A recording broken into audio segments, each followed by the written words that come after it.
경기도 부천시에 있는 한 카페에서 있었던 일입니다. 사건 당일 오전 9시경. 카페로 들어온 한 손님. 그런데 음료 주문은 뒷전, 계산대 앞을 서성입니다. 뭔가 불안한 모습인데. 핸드폰을 계속 하고 계시면서 양말을 신은 채 맨발로 왔다 갔다 돌아다니시는 게 좀 이상했어요. 신발도 안 신고. 무슨 일이 있는 것 같아 이유를 물었다는 사장님. 여성은 말없이 뭔가 보여줬다는데요.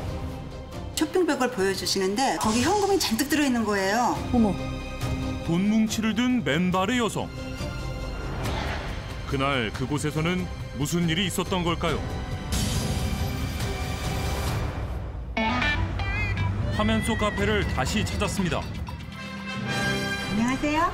오늘의 영웅이자 목격자인 임승미 씨입니다. 안녕하세요. 여자 손님이 앉으셨던 자리가 이 자리예요. 아, 그때 이 자리에 이렇게 앉아 계셨어요?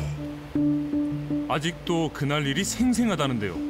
좀 추운 겨울이었어요. 9시경으로 생각이 되는데 그쯤에 한 여성분이 들어오셨어요. 계속 전화 통화를 하시면서 안절부절 못하고 불안해 보였어요. 게다가 영웅의 눈에 띈 게 하나 더 있었답니다.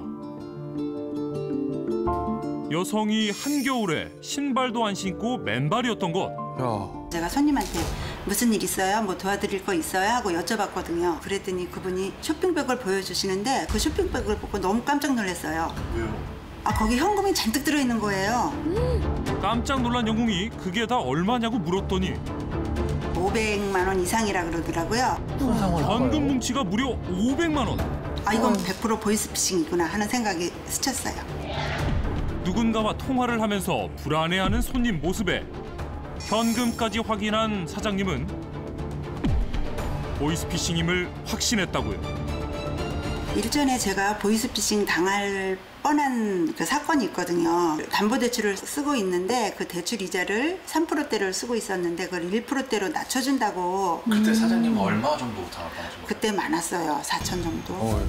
현금 4천만 원이요? 현금 4천만 원을 뽑아서 그 현금 수거책에 줬는데 아무래도 이상한 거예요. 그래가지고 제가 바로 신고를 해서 현금 수거책도 잡고 저는 돈도 다 받았어요. 다행이네요. 당시 손님 또한 현금 수거책에게 건넬 돈을 준비해둔 상황. 그 순간 영웅은 기지를 발휘했는데요. 수거책과 약속 장소를 카페로 해달라는 것과 경찰 신고에 대한 동의를 구한 것.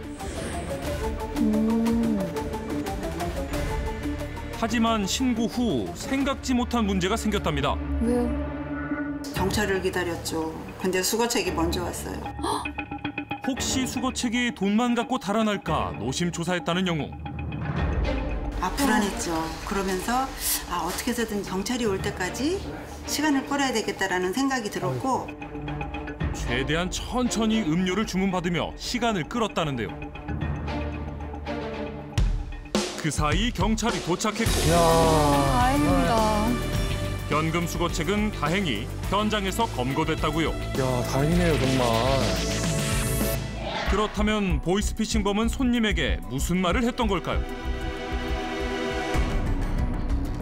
그날 아침 검사 사칭범에게 걸려온 전화 한 통.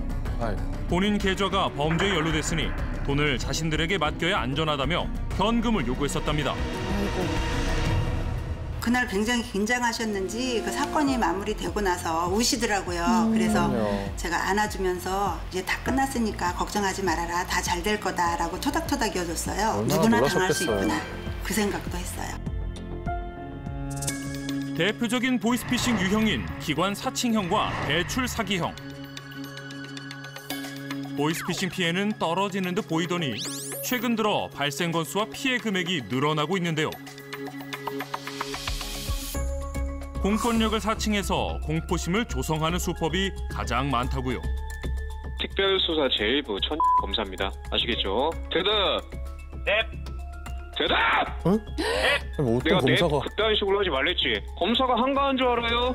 어머. 수법도 점점 이렇지 더 않습니다. 교묘해지고 있는데요. 한가하면 이런 전화 안 했겠죠. 초기에는 연변족이라든가 우리말이 어눌한 그 사람들이 주로 해서 우리 국민들이 이제는 이거 피싱이다라고 이제 감을 대부분 찾게 되죠. 이제는 정보를 많이 수집해서 그 사람이 누군가를 정확하게 파악하고 우리가 쓰는 일상적으로 쓰는 우리 언어와 똑같은 말을 하는 한국인이 피싱을 한다고 보면 되겠죠. 교묘해졌군요. 보이스피싱 조직은 생각보다 체계적으로 운영되고 있는 걸로 밝혀졌는데요. 중국에서 보이스피싱 관련 처벌과 단속이 강화되면서 캄보디아 등 동남아시아로 대거 이동했고 지난달에는 캄보디아에서 보이스피싱 조직원으로 활동하던 한국인 60여 명도 압송됐습니다. 보이스피싱의 진화는 계속되고 있는데요. 숙박업소로 문을 따고 들어가는 경찰들. 무슨 한 일이죠? 남성이 방에 머물고 있었는데요. 메모 내용이 수상했답니다. 좁은 방에 4일간 홀로 머물면서 남성이 직접 적은 내용들. 보이스피싱 그런 거 전혀 그곳에선 무슨 일이 있었던 걸까? 잠시 후 계속됩니다. 당시 사건을 담당했던 파출소를 찾았습니다. 안녕하세요. 두 번째 영웅 전창록 씨입니다. 사건 당일 112에 걸려온 신고 전화. 21시경 피해자의 지인으로부터 112 신고가 접수되었고 피해자가 피해자의 지인에게 울면서 누군가에게 붙잡혀 있다는 얘기를 하게 되었고 2천만 원 가량을 빌려달라는 상황이었습니다. 피해자의 휴대전화 위치를 추적해서 현장으로 출동한 경찰들. 그런데 도착해 보니 피해자가 있는 곳으로 추정되는 장소는 숙박업소가 모여있는 골목. 피해자 찾기가 어려울 것 같자 그래서 저희가 위치정밀 탐색기를 사용하기로 했죠. 반경 50m 범위 내에서 작동하는 위치 정밀 탐색기를 이용해 피해자가 있는 곳을 찾았답니다. 네. 하지만 피해자가 갇힌 것으로 추정되는 방으로 들어가 보니 납치범은 없고 피해 남성만 홀로 남겨진 상황. 뿐만 아니라 경찰을 보곤 망연자실했다고요. 난 이제 죽었다. 가족들도 죽었다. 제발 그러니까 가달라. 그런 말만 반복하던 상황이었어요. 의심스러운 정황은 이뿐만이 아니었습니다. 책상에서 발견된 수상한 메모장. 그것을 살펴보니까 납치 감금이 아니구나라는 걸 직감하게 되었어요. 셀프 감금이라는 피싱 범죄의 일종입니다. 셀프 감금? 셀프 감금이란 외부와의 연락을 끊고 스스로 고립하는 보이스피싱 신종 수법인데요. 어머. 검사나 금감원 직원을 사칭해서 접근한 후 특정 공간에 홀로 머물러야 한다며 협박을 한답니다. 그렇게 시킨다고 하더라고요. 피해 남성 역시 보이스피싱범의 연락을 받고 숙박업소에 스스로 들어갔던 상황. 도움을 요청할 수 없는 상황이 되자 판단력까지 점점 흐려졌던 건데요. 그 사람들이 그러니까 보이스피싱 알아요? 네? 지금 보이스피싱 그런 거 전혀 아니에요. 도대체 이 남자는 왜 이렇게 된 걸까? 그러게요. 4일 전 본인의 계좌가 범죄에 연루됐다는 연락을 받은 게 그 시작이었답니다. 이후 신변 보호를 해줄 테니 외부에 알리지 말고 숙박업소에서 대기하라는 지시를 받았다는데요. 계속되는 협박으로 판단력이 흐려진 피해 남성. 경찰과 대화조차 거부했답니다. 아무도 못 믿는 저희 거죠. 제복 경찰관을 믿지 않으면 누구를 믿냐 신분증을 제시하면서 이제 경찰관임을 표시를 하였고 그렇게 장시간 설득한 끝에 저희를 이제 믿게 되었어요. 경찰의 노력 끝에 상황은 종료됐지만 이미 3천만 원은 송금을 했고 아이고. 다행히 2,500만 원을 추가 이체하려던 순간 경찰에게 발견돼 피해를 막을 수 있었답니다.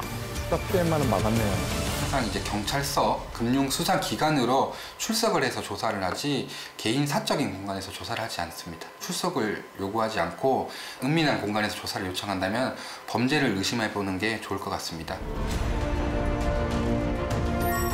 보이스피싱 피해를 입었다면 빠른 신고가 중요하다는 것 잊지 마세요. 신속한 조치로 큰 피해를 막은 영웅들. 우리 곁에 진정한 히어로입니다.